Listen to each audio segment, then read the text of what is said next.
guy get in here.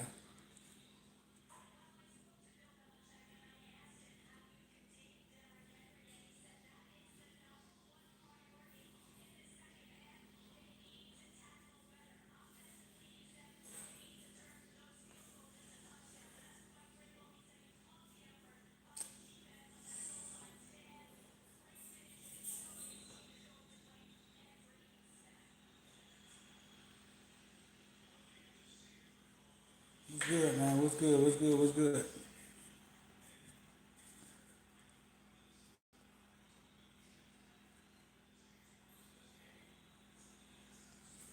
So we finally got the offensive coordinator, well, with the accolades that we've been looking for. Look like he's gonna come in here and run a wide open offense.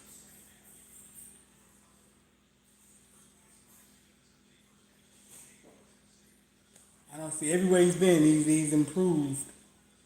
He's improved the offenses everywhere he's been. He's been a lot of places too. Should have a press conference here soon. We'll attend the press conference. Anthony, what's going on, bro?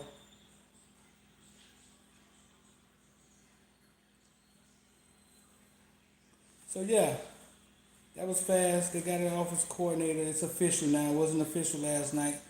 You see, we got the shirts made up. The 41.8 shirts. Because we could use all of that 41. Dude, what's good? You see, we got the shirts made up. The link in the description. The link in the description. Go get you a 41.8 shirt. The new last shirts. Um, but yeah, man, I just want to talk, man. See how y'all feel about the new coach that about Lashlee coming on. Let's see. Last year they went 10-3. Offense finished number 7. Averaged 41.8 points a game. The 13 in passing. It was number 9 total offense. 10 wins were schools.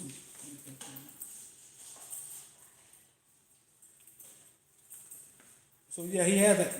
Look at my wife sneaking out the house. All on live. She could have left before I went live. Now she was sneaking out the house. But yeah, so he has all the accolades. I mean, he's been at UConn. He's been at UConn. He's been to SMU. He just lived at SMU. He he actually was Gus Malzahn's quarterback in high school.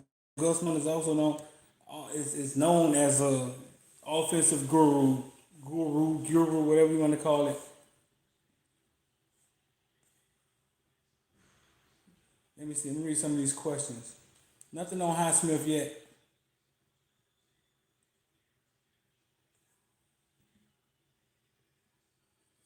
Man, I'm hearing Deion Sanders.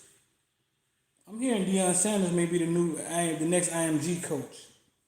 You heard it here first. Breaking news. That's what I'm hearing. Deion Sanders may be the next IMG coach. DJ Moss, what's good? But yeah, man, I mean, Mr. Lashlee, in his first season, they ranked 27 nationally in passing. They averaged 271 yards per game.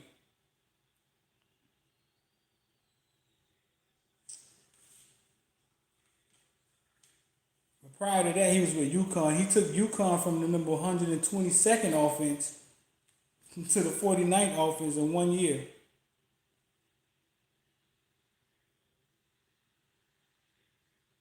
I don't know. I'm just saying that we this looked like the guy that runs the offense that we all want to see run down here, wide open.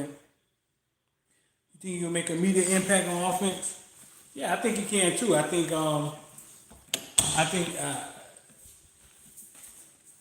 yeah, I think it's a no-brainer. I think they actually found somebody this time that they wasn't reaching, they wasn't up and coming. We weren't guessing. He looks like the guy.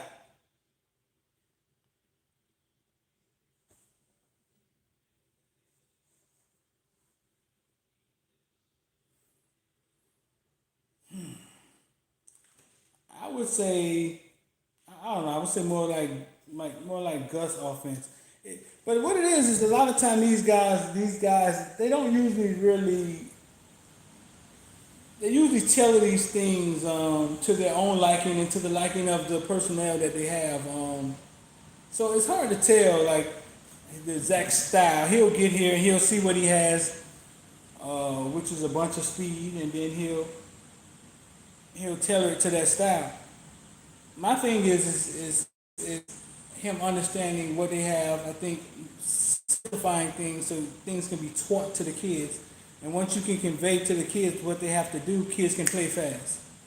That's how I see it. I mean, we know our kids are fast. We know Mark Pope is fast. Wiggins is fast. Who else we got out there? Our kids are fast. I mean, but if they're thinking, they're not playing fast. And that's when things get a little screwy. Because when they're thinking too much, they're not playing fast. Because they're not used to thinking. Because things were simple for them all their life. So all their life they succeeded with simple concepts. Now you get to college, now you have to think. Or I mean, maybe you don't have to think. It's according on how things are taught. How things are taught, what is your philosophy, how are you teaching the kids.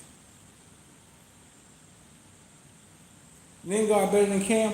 Well, we don't have anything to go off of. All we have is Cam now, balling. But Lingard, I always thought he was a home run hitter. I look Cam. Cam is like a back that's going to get you 15 yards, 10 yards. He's not really going to go to the house. Lingard changes the score on the scoreboard. But spoke to a coach, and they were telling me that now that he's gone, the downside of Lingard is that he just wasn't that good, which I was surprised to hear because I thought highly of him. I knew he had a learning curve. I seen him in high school. He was a heck of an athlete, not so much a running back yet. So I knew he was going to have a learning curve. But basically, my thing was, hey, when I saw Lingard play, I mean, he looked like he gonna go to the house, and they were like, well, you only saw him play against Savannah State, and I was like, well, yeah, you're right. You're right.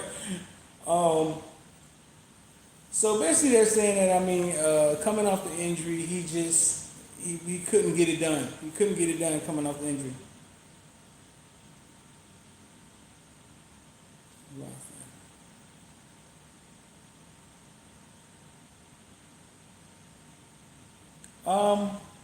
And this is how I look at it. This is how I look at it. The coaches make the kids. I mean, every now and then you get a kid that's just outstanding. But the coaches make the kids. The coaches make the kids. So the quarterbacks that we have on our roster right now, they're good enough. They're good enough. They're good enough. Coach just has to come through. He's gonna have to change. I mean, the things that they've been taught and make the. I mean, look, like I say, look around the country, man. There are some coaches that's just known for offense, and it doesn't matter who the quarterback is. So I don't know.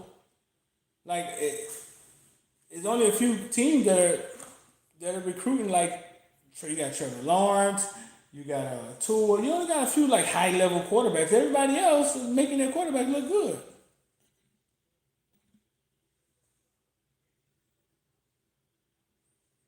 You hope Martell and Williams and Bubba transfer.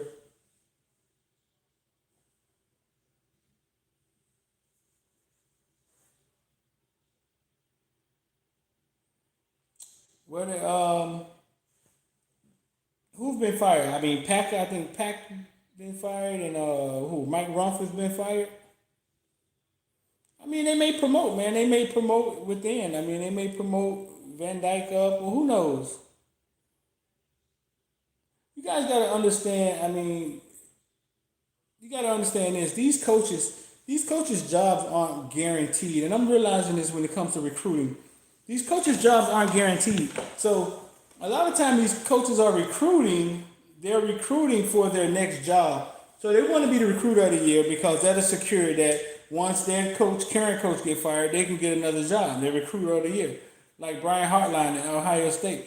Um, so a lot of times when they come in, they're recruiting kids, and you're like, man, like I've seen them recruit kids. Like, say for instance, let's go back to the Tyreek Stevens thing. Um, Tyreek Stevenson went to Georgia. Miami was on him really, really hard. Went really hard at him. But at the same time, they had battle from St. Thomas. They had battle in their hand. But they went at Tyreek Stevens so hard that they didn't pay attention to battle. And battle eventually left and ended up at Alabama. Is now on the field playing for Alabama. Right. When the guy was here, when they was recruiting him, I told coaches at University of Miami, listen, there's not a big difference between Tyreek Stevenson, Battle, and there was the other kid that went to Syracuse. I forget his name. Played for South Dade. I'm like, there isn't a big difference between these three. Screw these stars. Screw these rankings. I'm telling you from watching these kids, there isn't a big difference. You put those kids in front of each other, they are going to go at it. Battle may win a few reps. Stevenson may win a few reps. But the way they recruit is almost as if like they're recruiting to get the big fish. I'm the one pulled the big fish that goes on my resume, and it's not really about currently the school that they're currently at per se completely.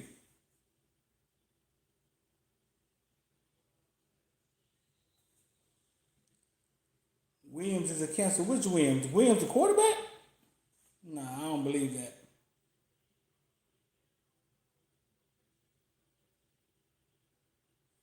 The better overall cornerback, Patrick Surtain Jr. or Tyreek Stevens. I think Tyreek Stevens is probably the better overall athlete.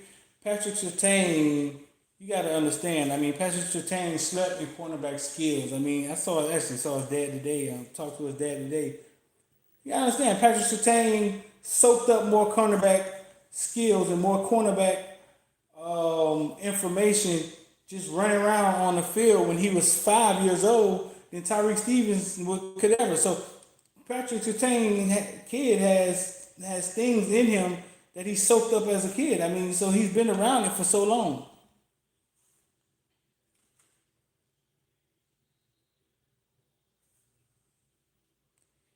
Enos Rakeshaw, cornerback from Texas. Haven't really looked at Enos Rakeshaw yet. I'll go check Enos out.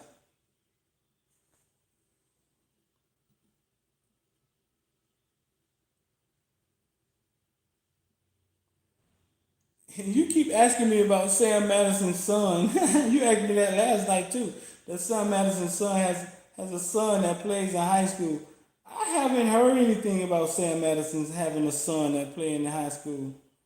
Um, I've never seen him actually bring him out anywhere. It could be Jason Taylor has a son that plays for St. Thomas.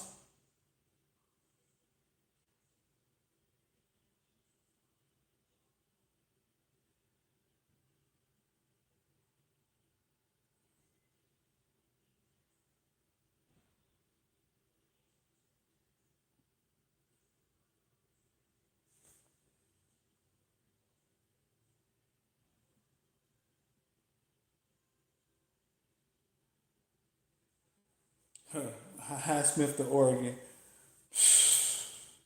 Highsmith wants to come to Miami, man. He's overqualified for the job, and they don't seem to be enthused about it. I mean, I'm thinking it's Manny that's not confused about it, not enthused about it, but I'm not sure why, bro. Like, I mean, that doesn't make sense to me. If you're watching, hit the like button for me, man. You see the 41.8 points per game shirt. Every Kane fan should have one of them shirts, man. If you look in the description, you can click the link in the description. Go copy a 41.8 games, 8 points per game shirt, man. I think that was a genius idea. That shirt idea. I think it was a genius idea. Do you think it puts pressure on the kids? First name is their father's. Um, I don't know. When you say pressure,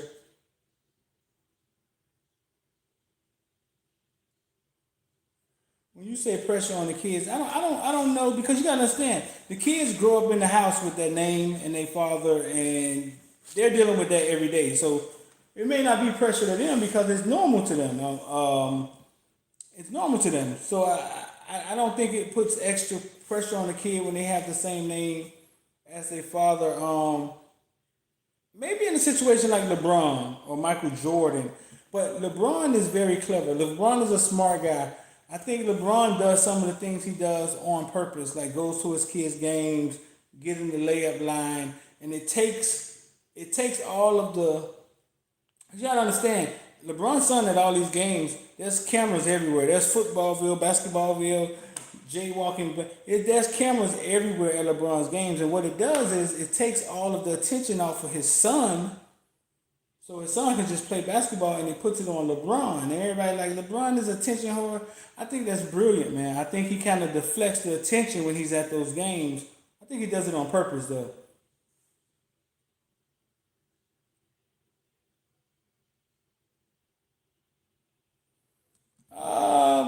I wouldn't say that. I never looked at Patrick Surtain that way. I think Patrick Surtain was kind of like a late bloomer. Like when it came to cornerback, I never.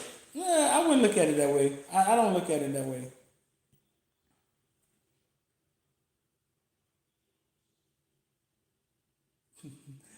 Yeah, Michael Irvin too don't seem affected. Yeah, Booker. That's how I think. I think LeBron does that on purpose. Um, I mean, his kid is young. He's too young to be like. I mean, man, that's a lot to deal with. So I guess he. It seems like as if he deflects some of that attention to himself to get it off his kid.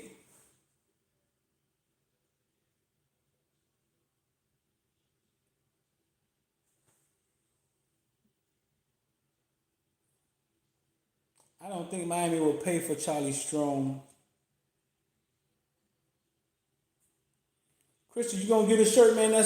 Send me a picture of your shirt, Christian, man. We gonna give you a shout out, man. I mean, that's what's up. Christian said he gonna get a shirt. Who else getting a shirt? It's the coolest shirt out right now, man. It's the coolest shirt out. The link is in the description, man. You want to cop a shirt? Go check it out.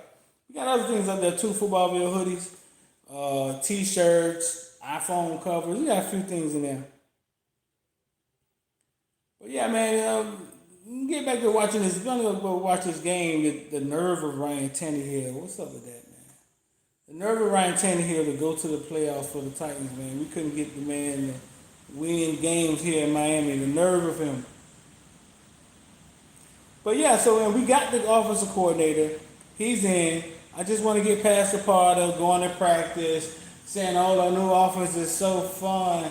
We run 300 motions before the play start. We got 37 options." They said the same thing about Enos, though. They said the same thing about Enos, and then the season started and no motion, no. It was the same stuff. But I just want to get past that part. Like I said, there should be a press conference soon. We'll attend a press conference. I think they're out for 2 weeks and then they get back to practice. Like I said, man, if you're watching, hit the like button, share, make sure you hit subscribe and the alert bell so you get alert every time we go live. The Lashlee 41.8 Lashlee shirt, I think is genius, man. The link is in the description. Go copy a shirt. Go copy a shirt. Go copy a shirt. Support what we got going on here. We may go live again one more time tonight to talk to you guys about the Under Armour game, man. Our players that perform, man. Listen, the old lineman we got coming in that was at the Under Armour game. Big man did his thing. I like him. I like him a lot. I think he played for team pressure, but the big guy was on point. Jalen Rivers, big guy looked good out there, man. He moved well. He's put together, man. He's not a big slot. I like Jalen Rivers. Reading didn't do much, but we will go live again and talk about that stuff. Talk about how the guys did from Miami in the Under Armour game. Y'all stay locked in with us, man. Go get a shirt. Go get a shirt. Link in the description, man. Footballville, we out here. We stay out here.